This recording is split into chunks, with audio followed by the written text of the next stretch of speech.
huge warm welcome to all of our listeners today. This is the IQ Business AI podcast, and today is episode 6, which will probably be the last episode for what's been an incredible whirlwind of a year.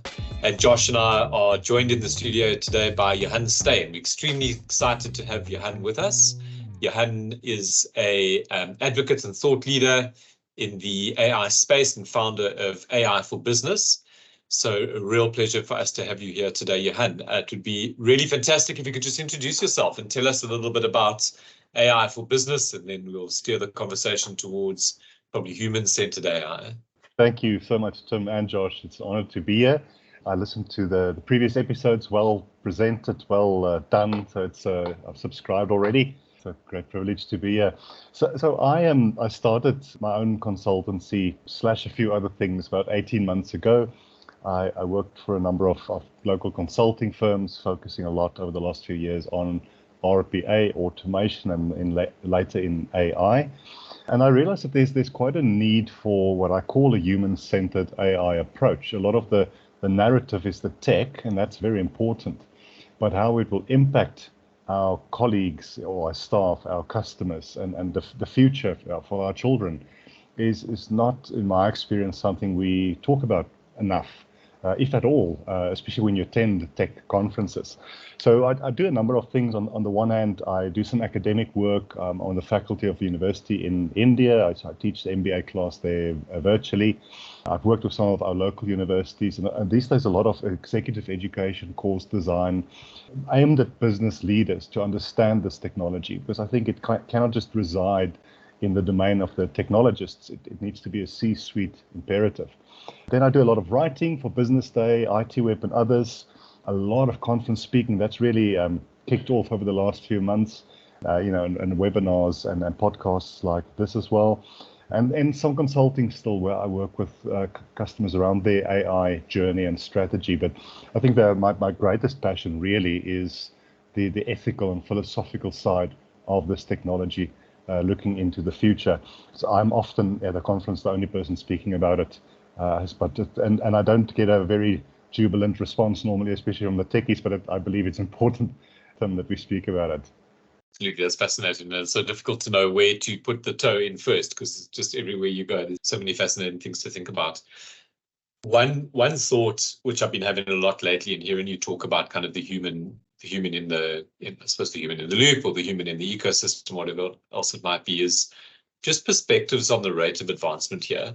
We're sort of a year into this, let's call it the large language, well, the breakthrough. So the fact that we've taken sort of a step change, and it does seem that AI is following, rather than sort of a linear development approach, it seems to be these breakthroughs followed by periods of incremental growth on top of breakthroughs and then additional breakthroughs. But how are you seeing this evolve? We've had such an interesting last little while. It seems every week there's some fascinating news. But if you were to put out a timeline, and the reason I ask this is that I think it influences so much around how we choose to adapt to the technology. What do you see happening in the next little while, and the rates of advancement? Is it going to be kind of more of the same around what we've seen on top of these large language models, or do you see us kind of gaining in the short term, more really big punctuated advancements that are going to, and the reason I ask it is how we adapt to something, if it's going to continue to take these big punctuated steps, is very different to how we adapt to something which is just kind of a new stable normal. What do you see coming? Yeah, Tim, look, it's strange to think that ChatGPT celebrated its first birthday very recently. And what a year it's been. I think it's really put AI front and center for many people out there. As many of you will know, AI has been around or conceptually at least for 40 or 60 years. But most AI-related conversations have been somewhat focused on the technology kind of community. But now a lot of people are speaking about it. I saw recently that ChatGPT was if I remember correctly, was the Google's biggest search term in many countries, but in South Africa as well, because people need to figure out what it is. But the future will be exponential growth in the capabilities, so it will not be linear. They reckon that in the next 4 to 5 years, these models will be about 1,000 times more powerful than it is now. That is unthinkable. And then if you take it another 5 years after that, luckily there's a lot of talk about regulation in the US and in the EU as well. There's a lot of pushback as well from technology companies, but everyone's speaking about it. My concern is that, especially from an African or a developing world point of view, we were already quite far behind before this last year or two's worth of developments. I think we are quickly being left behind.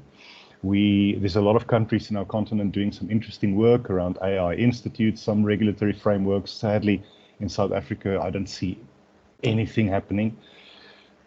So it's going to impact education, how we educate. I think there needs to be a fundamental shift. I think tertiary education or universities as we know it will be largely redundant over the next decade, unless they have a massive pivot and change. The skills shortage will increase even more exponentially in areas like ours. And I think one of my biggest concerns is that the control of this powerful technology really lies only in a few hands. I call it a digital oligarchy, if I pronounce that word correctly. If you think of it, between Meta, Alphabet, maybe Elon Musk or one or two other parties, they control it. I mean, at this stage, the US cannot send people to space without Elon Musk. He, as an individual, is controlling so much. Starlink, controlling how wars happen in Gaza or in the Ukraine and so forth. So even though we speak a lot about the democratization of this technology, more and more people have access to it, the control over where we're going and what's happening with our data is in few hands. And knowing human nature, the question is, will it lead to some sort of digital colonization or a dictatorship? So I think the technology will expand in power exponentially. The negative impact on what it means to be human, to be educated, to hopefully find a job one day, etc., will become even more of an issue. I think there's a lot of good we can do with AI. There's the AI for good kind of movement, especially in education and healthcare. I'm leaning more and more toward a potential Orwellian world the longer I work in this field. And it's almost like we are being caught with our hands on the wheel, asleep at the wheel, really. So I've just taken a long road trip and I've reread Superintelligence by Nick Bostrom, and I felt he was unbelievably prescient in the way that he forecast this. And just maybe for our listeners, there were two paths. He speculated that there were going to be two different paths to the development of, let's call it an artificial general intelligence. And the two routes loosely were one called whole brain emulation. And the path there is a biological approach where you take thin slices of the neocortex, map it to try to understand how the neurons fit together. I think they're onto a few thousand different types of neurons now. So you need to understand how each of those work and how they fire and how the synapses give rise to, different heuristics and models of the world. And in that approach, as a development of AI, which was actually seen to be the most likely, I think about 10 years ago, it was what Nick Bostrom called the slow takeoff. And the reason it was the slow takeoff is that you really only ever managed to emulate a single human brain, and probably not a complete human brain. It would be maybe a barely functional one. But you'd start to maybe give rise to some of the emergent properties, and you get into the realm of perhaps consciousness is an emergent property. So you might be able to build a digital consciousness. But what it allowed was a lot of time to deal with the containment problem, which is what you're talking about. So how do we deal with this oncoming, maybe it's a meteorite, maybe it's who knows what it is, because it would take a long time and probably be looking out 10, 20, 30, 50 years. The resolution of the scans and the understanding of the underlying wetware were going to really be the thing that meant it would happen slowly. That was path one. Path two was what you called about the early arrival of an AI. And that was where in silico you developed proxy algorithms. And that's very much what we've seen happen. So you take a part of human cognition and you have a massive breakthrough that can scale with computing. So you can say, okay, right, it's kind of like building supercalculators. I can see how to do that, but in a more complicated way, and I can apply GPUs to it, and I can, in effect, slow down time because I can use all of this processing power of transistors and GPUs, scale it almost infinitely, and apply myself to problems that would take humans tens of thousands of years to get to. But it feels like we're headed for a world where we're developing sort of an alien artificial intelligence without having had the time to deal with the containment problem. And the thing that what alarms me as well is that we almost seem to have a perfect mix of the wrong financial incentives. So that kind of oligarchy, the tech oligarchy that you're talking about, I mean, if you segue quickly into what's happened at OpenAI in the last week, you had on the face of it Sam Altman quitting and 700 of his loyal acolytes saying, Sam, don't go anywhere. But with it, because we love you so much, and sort of Sam tweeting away like emoticon hearts and, I love you guys too. But in the background, full well that there was a second fundraising round that was about to happen, which was going to release a huge amount of money to sort of an employee scheme where these guys were going to get funded. A lot of the early guys, the early 700 or so, were going to make a lot of money, become millionaires. And there was no way that anyone who put the brakes on the development at OpenAI was going to be able to overcome the army of people who were effectively going to be beneficiaries of kind of that money. So you've got all of this like economic incentive in the hands of a few people. And like fundamentally, there just aren't enough people worried about the ethics and, the curiosity, even the curiosity factor of can we do what seems like we're about to do, coupled with kind of this incredible financial incentive at like a base level in organizations, and then obviously compounded by the fact that this is potentially like a land grab second to none. Like organizations and countries that develop, artificial intelligence at the kind of levels that we think it might be, could win at almost any game of strategy, global strategy, business strategy, whatever else it might be. So it's looking challenging. I mean, I think I'm probably in the same camp as you that says we've got a very interesting time ahead of us. I don't know if you followed much about this Q-Star backstory with OpenAI, or I mean, it seems that Q-Star has become like a bit of a, fill in the blanks for what it might be, go down the conspiracy rabbit hole as far as you want to. But, there's this concept of Q learning, and some speculation is that maybe Q-Star is like a sort of a general placeholder for people. It seems to be a place that people are applying attention now, which is this Q learning concept. And if either of you have had much exposure to that, or want to talk a bit about what Q learning might be and what some of the global implications are around somebody developing an AI along the lines of sort of a Q learning approach. Well, Tim, I'm not very familiar with Q learning, to be honest. But just following the news, some people think, is it a code word for GPT-5 or even 6? Or is it potentially the advent of general artificial intelligence? I'm not too sure. I think there's a lot of uncertainty about it. I'm keen to follow it. Was that one of the reasons why they fired the CEO? Because they're going too far? I haven't really seen one news source yet that gives me a definitive answer. It does feel to me that the children in the playground are ruling the roost. Hopefully the new board of OpenAI it seems to be a lot more business astute, senior kind of people, but the startup kind of almost a younger audience with such power. It was comical in a certain way what happened there. Did they unfortunately or fortunately discover something by getting the genie out of the bottle of where AI can go? I don't know. I wouldn't be surprised if that's the case. But other than that, I'm just following it. But it'll be interesting to see where this is going. I'll share the conspiracy theories I've heard, and Josh, I can see you want to come in here, but the conspiracy theory goes something along these lines. So Q learning is a way that you can kind of unbound yourself from, I think there's something called Q tables. And effectively what you do is you just take a digital agent and you offer it a reward to seek certain outcomes. And it can kind of sort of evolve. I suppose to some extent you get into the realm here of like recursive self-improvement. So it can like manage its own algorithms to a point where it can seek out outcomes based on a reward. So it's basically based on the incentive. So I suppose to some extent just an extrapolation of the way that you'd back propagate some other traditional models, but more from a reward perspective. I'm sure Josh, you can add more. But anyway, so that just been the general concept. But the backstory goes that there's been a breakthrough that allows a different approach to understanding some of the fundamentals of reasoning. So rather than using these vectors to predict next likely vectors or words or whatever they might be, a breakthrough that has allowed it to start to produce logic-based reasoning to tasks like mathematics and physics. Now, the 3D chess conspiracy theory is that that's been extrapolated to modern-day cryptography. And if we could develop something like this something like a Q-star algorithm in a couple of months or years, whatever the rate of improvement might be able to do things like taking large primes and understand the factors of the prime factors of large prime numbers. And those are quite difficult to do with modern day machine. It doesn't matter how much kind of machine power you put at it, you can predict how long it will take. So things like mining out blocks on the blockchain and kind of all of modern cryptography is built on these factors of large primes. And if you had something now that could potentially break down modern day cryptography, it would be like a serious breakthrough from a security perspective globally.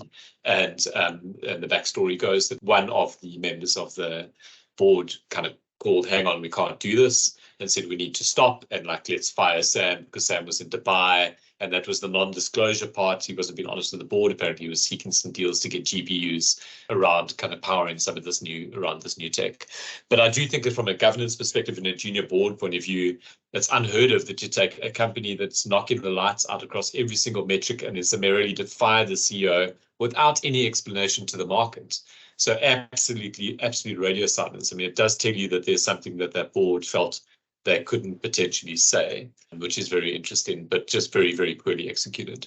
But let me stop there. Josh, I mean, your views? Yeah, just quickly on Q-star. I mean, obviously no one knows for sure what that algorithm really is right now. A lot of hearsay, a lot of rumors, but I think the name obviously gives away some hints that you've already sort of touched on, perhaps Q-learning, which is within the realm of reinforcement learning. And the sort of star part is apparently some sort of search algorithm that's very tree-based that comes out of that's rather where the star part of the name does derive from. But I think what's interesting is that one author described the way we currently use LLMs, where it's simply, although a lot of interesting and sophisticated emergent phenomena does arrive from the way we use LLMs currently through sophisticated prompting techniques and agents and the rest, but it still is left to right fundamentally. You know what I mean? It's token in, token out in a very sequential manner. And the author, the one particular author, was trying to sort of disentangle this, sort of approximated that to the binary thinking mechanism, or the slow and fast dichotomy that I think Kahneman and other cognitive theorists have made possible. And he sort of describes that first left to right as a slow thinking LLM using sort of the very basics. And if you can create something that's a lot more sophisticated using what possibly Q-star might be, and in particularly the star sort of part of it, which will allow for reasoning over potential outcomes and the exploration of those via reinforcement, then if that is in case what it is, then it will be obviously fascinating to see how it works in practice, and if it is as sophisticated as some may think it could be. But I think it definitely needs vast resources, and that links to what Sam Altman was doing in Dubai, potentially in making deals. Needs a lot of vast resources, and of course that opens up a whole side conversation about how scalable that is and how sustainable rather that is. I think one thing, before Sam Altman rejoined OpenAI during the chaotic week, it was interesting because it seemed to be the camp between Ilya Sutskever, that's one of the main engineers and data scientists in the team, who studied under Jeffrey Hinton, the sort of godfather of neural networks, and he was concerned about the rate at which OpenAI was going ahead, and therefore there seemed to be these two camps of Sam Altman and the Microsoft CEO wanting to quickly commoditize and sort of further expand the sort of product offering that these LLMs could underpin, while there was a lot more risk aversion, perhaps, or caution rather, on the other camp within OpenAI. And I thought that before Sam rejoined, that would be the sort of the split. You know what I mean? Have OpenAI going a lot slower, become maybe more of a research sort of hub, and the rest. Yeah, we'll see what happens there. I mean, so much in that. I want to just go back to Daniel Kahneman for a second, because I think that analogy on the way that we think and the way that AI is developing is an interesting one to touch on. But before I do, I think, you know, if you think about yourself inside OpenAI, imagine you're Sam Altman right now, and you've dedicated your cause to developing artificial general intelligence. I mean, it's a stated ambition of OpenAI. If you could see the ramp up to developing that, and that's your life goal, and you've managed to attract the best resources, even if you take away the economic incentive that everybody's got, I mean, is it like actually plausible to think that people wouldn't do it? So would I pause and say, now I need to deal with the containment problem? And I mean, Jurassic Park comes to mind when there's that scene where Jeff Goldblum says, your scientists were too busy thinking about whether they could to ask whether or not they should. And I think we're very much in that moment. I think that can you imagine? I mean, you potentially standing on the precipice of developing omnipotence. I mean, and that might sound melodramatic, but it isn't. I mean, if you could build something that could harness all of the knowledge in the world, to what extent would that become a digital god? It would become something that is able to also then use that knowledge to do almost anything. So, I mean, I think these incentives are just so dangerous at the moment that we're in at the moment. But I just wanted for the listeners go back to this idea that you mentioned about Danny Kahneman, who spoke about two systems of thinking fast, system 1 and system 2 he spoke about. And the idea here is that the brain needs to conserve energy.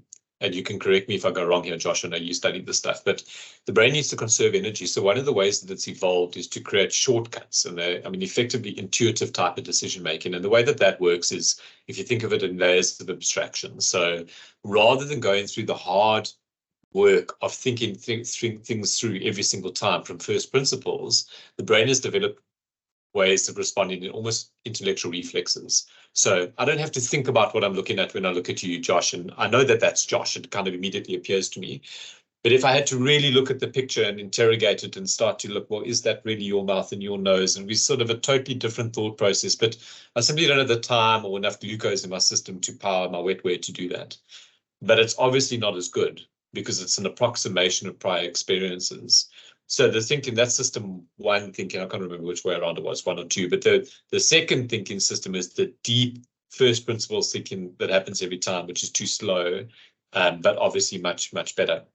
So the analogy here is that you build in somehow a system that always does that deep first principles thinking rather than approximated thinking, which is how the large language models work when they take vector approximations for things to predict what might come next. So I think that is very, very interesting. And if anybody hasn't, just go and look on ChatGPT and ask it to summarize Kahneman, and you'll get a good view of those two different ways of thinking. But I thought that was worth touching on. Go for it, Josh. Yeah, I just want to bring the conversation back to human-centered AI, because there was something I really wanted to ask you about. In preparation for this, I came across a study that tried to delve into what are some of the challenges at night that both developers and users might be facing right now within the sort of field of AI in the attempt to specifically bring together the principles of human-centered AI together or align it with practices, you know what I mean? Because it's great that we all have these principles that span from sort of the ethics and the bias and the fairness to functionality and interpretability and all the rest that go with complex systems. But in practice, how much of that comes through? And it was an interesting study where they surveyed users and developers separately and asked them to essentially prioritize sort of these different principles that were derived from the literature of human-centered AI. And what they found was, what is interesting, and I want to get your comments on, were they found that there was a mismatch between some of the prioritization of between users and developers, specifically that developers prioritized functionality the most, while users prioritize social impact, which is quite interesting. And it sort of gives me it reminds me of the analogy of not seeing the forest for the trees, in those who get very, very in the knee deep in the sort of development of things. But also what is quite interesting, and this one was really, I think for me, really struck me, was another mismatch between the prioritization among developers, AI's understandability. In other words, we talked about how can we understand how did the AI come to a conclusion, because it's using these deep neural networks and it's transformers, and how is it that most data scientists don't or can't answer that question fully. And that was top of mind for developers. But interestingly, for users, it was not AI understandability, but AI understanding. In other words, they were most concerned about AI not understanding them. So that was quite an interesting difference between that. I was wondering if you have any thoughts on that, and how could we sort of bring together practice and principles more tightly. Yeah, Josh, I'm not surprised by what you've just said, because if you think of technologists, and especially in the AI field, they want to play with every new tool that's out there. They want to AI automate everything. And we need it. We need them to push the boundaries, to bring new discoveries and so forth. what I think a lot of the developing community when it comes to this technology is not doing, and maybe they can't because of the pressure to advance this technology, is to just think of what is this going to do. And one of the two of you said earlier, just because you can do it, should you do it? But on the one hand, there's the economic conversation for especially developing countries to compete. But there's a weaponization or a military conversation on this technology, which is also scary for me. And I think to either maintain superiority or achieve superiority in the world economically and especially militarily, there's no way some of these countries will stop on the advancements on the research of this technology. You know, they most likely have things in DARPA, for instance, in the US or in China or in other countries that we will be aghast to know that they can do this. One of the concerns is artificially generated humans. Was it 2 or 3 months ago, the Weizmann Institute in Israel said that they were able to create a human embryo without any genetical substance or code, if you would, from a male or female. Will that have consciousness? Will that be a human is an interesting question. As far as I understand, the law says that you can experiment on embryos that's 14 days or younger. And funny also, Tim, I think it's Bostrom that speaks about this in that book, about custom designed babies, if I remember correctly. It could also have been Yuval Noah Harari. But are we essentially creating a new species of human-like being? So Josh, I think that balance between the kind of the people driving this tech and especially financially benefiting from it and what is happening to all the rest of us is interesting. But just to add on to that, I often, when I speak about it, I talk about this, depending on one's view of evolution and history, but around about between 40 and 80,000 years ago, Homo sapien got the overhand over our nearest other relative, which was at that stage Neanderthals. And there's a lot of speculation. Is it because of the growth of our neurocortex, our brain development, the language development, and so forth? The fact that we could imagine and create is maybe one of the reasons, even though we all still have Neanderthal DNA in us. That was a natural or evolutionary process, but now we as humans are creating a new species ourselves. It's not an evolutionary process.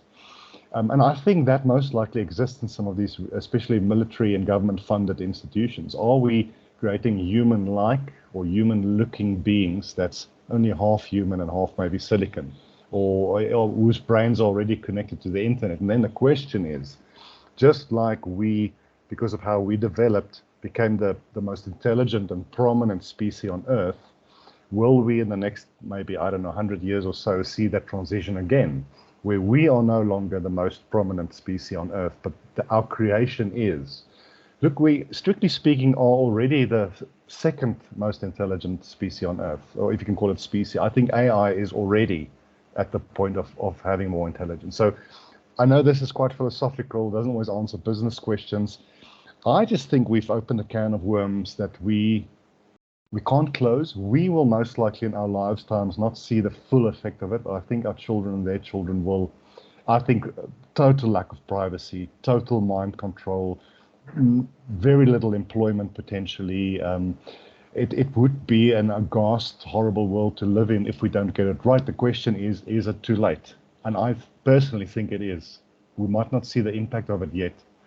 So that is it's actually, it's almost worth jumping off the building. And it's not all bad, but it does scare me the more and more I work in this field, I remain cynical, but also slightly concerned about kind of where I always remain cynical when I think about like global powers and how things might get misaligned. But I mean, you're touching on something very interesting around, so I think that this Harari idea of Homo Deus, I think he spoke about, which is kind of what the godlike man that we're about to create is definitely, I think we definitely get in there. But so before we get there, there's a bigger question, which is that we're all commercial animals, and we're looking at something that's commercially disruptive. We have spoken on previous podcasts about where does the value go? And I'd be very interested to have a conversation, and it's almost why I started where I did, to say, what does the timeline look like here? Because it influences everything, and maybe we don't know because it's one of these things that could be exponential or it might not be. as I see it, and I agree with you, you're getting these kind of tech oligarchs who are building a bit of a regulatory moat around themselves. I mean, even like Sam Altman was one of the first proponents to say we need to regulate, which always worries me when you've got guys who are on the forefront saying they've got to regulate. But in a hypothetical world, 3 years out, where some form of this thing that we build in, these things that we build in is now creating the value that humans were creating. So they're doing white collar jobs, whether they're the jobs of data analysts or whatever else it might be. But you assume that's still creating value in the economy, and there's still a recipient of that value. But the distribution has changed. It's no longer going to the guy who was doing the data analyst, but it's rather going to the person who owns the computers or the licenses of the. So where does that go? Because if you take it to its logical conclusion and you end up with, Nick Bostrom spoke about this idea of having like a singleton. It's one of the paths in the AI evolution where if one AI gets powerful enough, it will become so much more powerful than all others that kind of it is always the winner of the race, because you've got an exponential advantage and you're self-recursive, so you can never be caught. But in the instance where you either have 3 or 4 really big AIs, or you have a singleton, you almost end up with a world where the concentration of economic value all flows to the owners of those singletons or those 3 or 4 big AIs.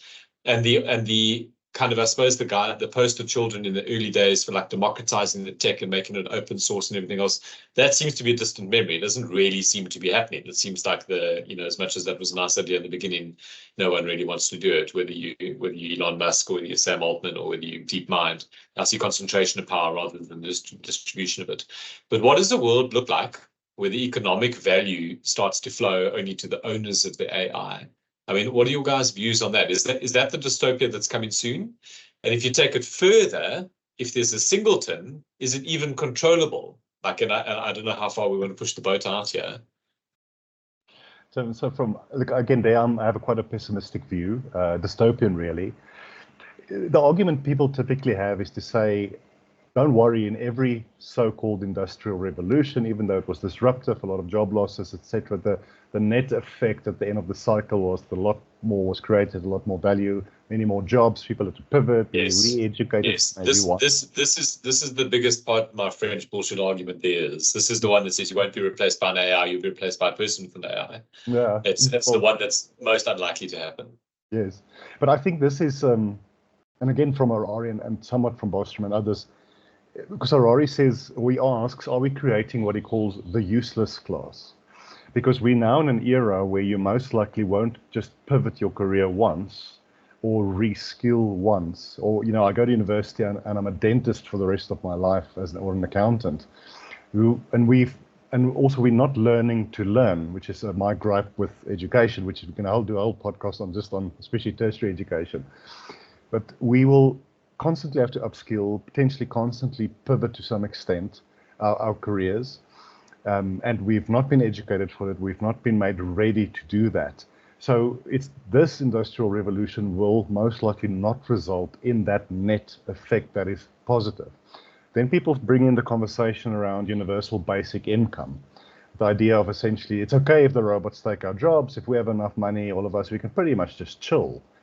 How will you afford that? How will you afford that 8 or even 6 billion people just chill around and well, isn't that possible? I mean, if the robots want to do all of the dirty, dangerous, and difficult jobs or whatever it is that people do, and they can do them faster and better, and that value still flows, and we enter into a paradigm where there's like redistribution of wealth, because everyone's useless relative to an AI. So other than this idea that you might own it, which I'd imagine would become something that's like really hard to hang on to. I mean, how do you, once you've developed this, let's call it like digital god that does all the work, how do you hang on to ownership of it? So it becomes like a bit of a misnomer to my mind.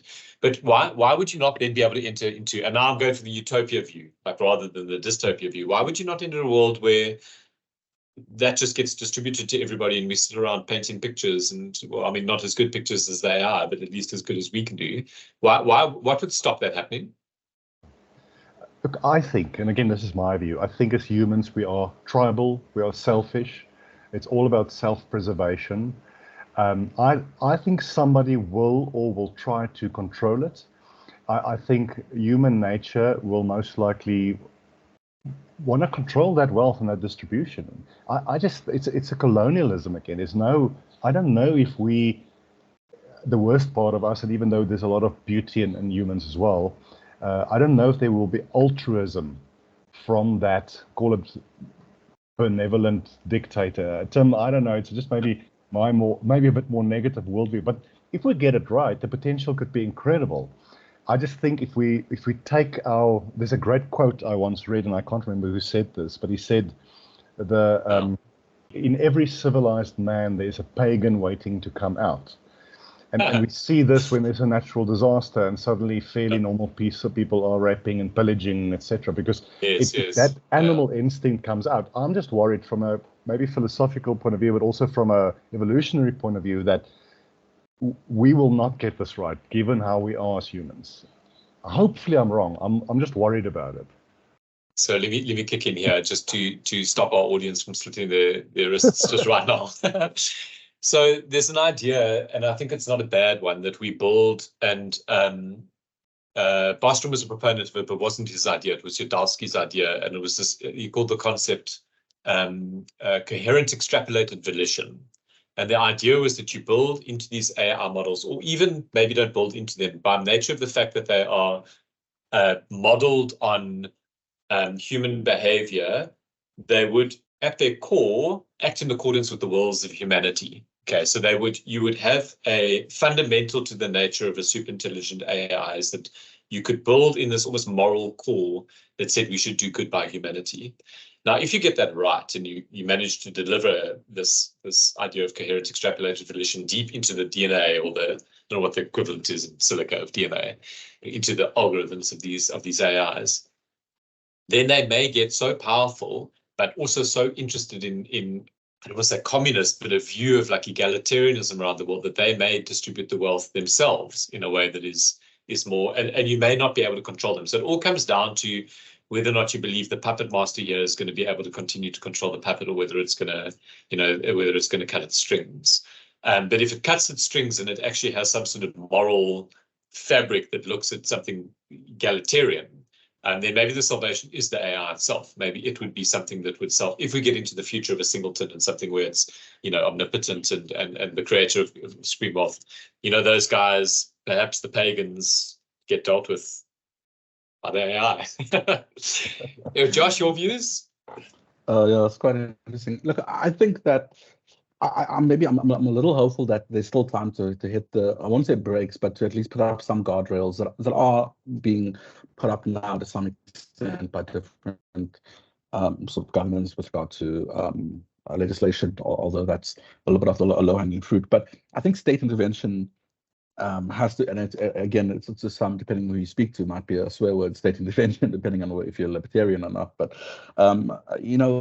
this idea of like these emerging big techno giants that are, most of them are platforms, you know what I mean, and like Meta and the rest. And it's what Yanis Varoufakis, the former Greek finance minister, refers to as techno bureaucracies that are sort of emerging to some extent. But I'm a bit hopeful that if states act in some concerted effort, maybe it requires something like the UN or something a bit more broader, that will have to, in my opinion, impose something like a UBI tax on these industries to fund a UBI to some extent and get it right. Because, I mean, if we look at, we don't have a free market in its pure form. You know what I mean? That's a misnomer or an illusion. We have state capitalism, where the state imposes a lot of restrictions, and they even, bailouts is technically a socialist type of thing, but it's a state intervention, etc. So I think it's possible that the state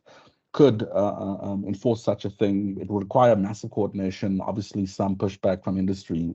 But I think that without this, though, I do agree with your point that we might see rapid unemployment and job loss because of the sort of rapidly accelerating field we're in. And we still, we haven't even talked about, there's obviously no time to, but the sort of fifth industrial revolution where, when robotics, the things that the Boston Dynamics are building get merged with artificial intelligence and start replacing workers in manufacturing and textiles and retail. I think that's going to be the next like big wave. But I think it's going to come in waves, and without state intervention, I don't trust like private industries to completely self-regulate in this way. I'm not sure what your thoughts are on that. Yeah, look, I think so. Right now, AI is to a large extent in the cyber world. It's code, it's algorithms. It does impact us physically, potentially, but from a cyber physical point of view, when the physical robots or robot-like instruments become smart as us or smarter than us, I think that's going to be very interesting, because then we'll have physical objects around us that can do good or cause harm. But something else I remember now I wanted to say, actually, from your first question, Tim, is and it's relevant to this to some extent. Again, from a evolutionary point of view, we are really the only creatures that can create and that can use tools. Other animals can, in a very simple way, use tools, but we can actually create tools and use it. But we are essentially what generative AI is for me, is that the tools we create can create tools themselves. And again, it's mostly in the realm of software and systems, but what if we think of 3D printing? What if an AI can create a physical object by itself? So are we losing, and we know ChatGPT brings up the conversation about content creation and plagiarism, etc., but will we lose the supremacy of being the most creative being on the planet? And what will that mean? What will it create that we haven't even thought about yet? And how far will that leave us behind? But it's good to balance the utopian and the dystopian, because if we get this right, the potential benefit is incredible. I just don't think, and I'm not saying that's what you alluded to, I just don't know if it's a guarantee that we're going to get it right. I'm very wary about it. My personal view is that if we survive the next 50 years, there'll be something worth protecting, and we'll have a world that's better than anything we've ever had. But I think the next 50 years are going to be incredibly rocky for all of the reasons you describe. And I do think that the salvation is potentially in a rapidly arriving super intelligent AI that actually creates its own moats around how it's interfered with from a humanity perspective. The trick is going to be around whether or not there's kind of the alignment that we hope that there could be between our values and whatever it is that an AI might want. I wanted to just mention something which has occurred to me, and I don't know whether you guys have made the observation in all of the talk about like the paths to AGI and everything that you see that's in the media at the moment. The one thing that I'm not reading at all about is recursive self-improvement.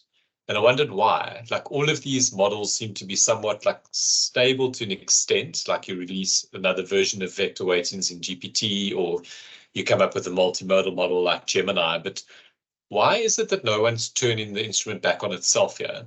Do you think that that's stuff that's just too cloak and dagger and too clandestine? Because, it really is the thing that could, you turn off your computers on a Monday, and on a Sunday or Friday, and on a Monday morning you wake up to a new world. Is it just because there's too much fear around it, or is it just not that the AI world is there yet? I think on that, by far, Josh is a lot smarter than I am, Tim. So I'd gladly listen to what he has to say. I mean, I think if I understand your question correctly, do you mean like GPT, where millions of users engage with it every day? Why isn't it learning on the fly and updating as it goes, as opposed to right now where it's incrementally in discrete terms? Yeah. I mean, I think my answer would be twofold as hypotheses, I guess. But one is, I mean, they want to really control what information goes into the model and affects the weights. And I think just opening it out to anyone using it in any particular way, although the original data or corpus did come from the internet, there's a lot of sort of post processing, for lack of a better term, that went into that data and curating, etc. And so that's one thing. And the other thing is just the time taken to update weights through the training of the neural network. You know what I mean? So every time you're going to have a whole new one whole forward pass, which probably takes millions of dollars, given the nature of the architecture of the network and the size of the parameters that need to be updated, etc. So that's the only two reasons I think I would guess at as to why it hasn't become a completely self-learning type of model. I suppose self-learning and also self-rewriting. So that's the big part. Like if you take the early days of AlphaGo and saying like, just watch a million different games and kind of learn. But now you're saying, well, here, and maybe this is where the Q star becomes important. You've got a goal and you say your goal is to understand, and the benefit is to better understand and control the world. Here is the world. Off you go and try and rewrite yourself over and over again until you get closer to that goal. Because the point at which an algorithm can start to rewrite itself directionally, so your model of evolution starts to come into play here, but you start to iterate, every life cycle, every filial generation is nanosecond rather than a generation. Like that's the point at which this stuff starts to really potentially take on a new like escape velocity of sorts. And I suppose that's what I'm not seeing a lot of conversation about. It seems more about more stable models, but perhaps these things are still like a little bit too early. I realize this conversation has moved a long way away from the impact of AI on billing as consultants, which is something we were going to speak about. But maybe just staying with the theme, this week, Google DeepMind launched Gemini. Gemini is now behind, it's been rolled out in most of the, I think, English-speaking nations, 130 or so, and it's behind Bard. And what's most impressive about it is that it's multimodal. Have either of you played with that? Had any experience, any observations? I've just watched some of the demos and some of the marketing. I'd love to get my hands dirty with it, Tim. If it's truly multimodal, it would be very impressive. It seems that it is. The topics that pop up for me here is around, which is becoming a massively big problem, so-called deepfakes. The ability for almost anyone to create potentially very lifelike copies of what somebody said or did, videos, audios. I wrote a piece in Business Day, I think it was 2 weeks ago, about this. I started with I don't know if people saw this, but on America's Got Talent, one of the finalists were a tech company that created a deep fake of Elvis that eventually sang alongside Simon Cowell and some of the other judges. It was brilliant. But they just showed what they can do. And then, recently here in our market, there's that ad that you constantly see on YouTube where it seems like a SABC anchor promoting a product by Elon Musk. And she speaks and he speaks. And, I think you invest, 4,000 Rand and you can get like 1,000% return. I don't know why people would want to go for that. My uncle asked me about this and I hadn't seen it. And he said, what's Elon Musk promoting? And I was like, I don't know, but it's fake. Yeah. And it's just incredible because there's a generation of people who are, it's obviously very compelling. Absolutely. And the technology is now at a point where it's almost indistinguishable from the real person. So for me, it's the case law or the law around it. If I present evidence in court of you threatening me on a voice note or the video, how do we even know it's really you? So on the Gemini side, I think I'd love to play with it. It's most likely going to be incredible. I just think it puts more power in the hands of more people out there to really use it potentially for bad reasons and for good. But now I don't need to hire somebody to make me a proper good fake video of you. I can most likely just do it myself with Gemini and some other tools. So I don't know, Josh, if you've actually dug into it a little bit, what you think. Yeah, I haven't had time to play around with it too much, but I've read the developer release on what it's capable of, and it seems quite impressive. There are some other open source multimodal models, like something called CogVLM, that one can play around with, that is also multimodal, but not obviously as sophisticated as Gemini claims to be. But yeah, around deepfakes and the rest, it's this.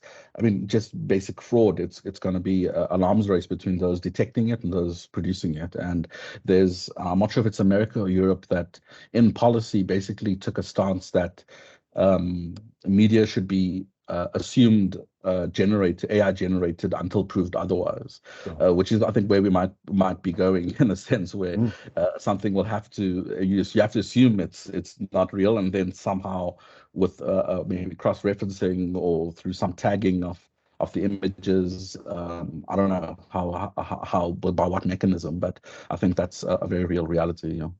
Maybe just to add to that, and then some thoughts from my side as we close, guys. But look, 97% of deepfakes are used in pornography. And one of the biggest concerns, and I think as parents, it's becoming a big thing in the US, because we load, especially the youngsters, they load thousands of pictures onto social media platforms. And the technology exists to imagine your teenage daughter features in a pornographic scene that is indistinguishable from it not being real, and then the damage that will cause in so many ways. So that is really concerning to me. I think from my side, I know I often sound a bit more dystopian and negative than other people, and we need both sides because I can also be very wrong. We should explore the potential for our businesses, but for our lives, for our children, for this technology, because the potential benefits are vast. I just want to warn against being so starry-eyed about how great the tech is that we forget what it might be doing to us and to our children. Are we still in control of steering it in one of the two directions, or is that already past? Personally, I think it's too late, but maybe not. I'd love to be shown that I'm wrong, but the potential business benefits, if we get this right, is obviously immense. And it's a topic we should speak about a lot more. I just think we should have a lot more scotch and cigars when we have these kind of conversations in the future. Thank you both for this great chat. I mean, we can do this for hours, I'm sure. We really could, and it's been a fantastic chat. And I think that a healthy dose of skepticism about the way this is going to go is absolutely right. It's how things have happened in the past, and I think we can't be too careful. I think that what's coming is potentially going to be disruptive. Not potentially, it's absolutely going to be. But it's been a great pleasure, Johan. So nice to chat to you again, and we look forward to connecting again. Certainly. Thanks, guys. Keep up the good work with this podcast.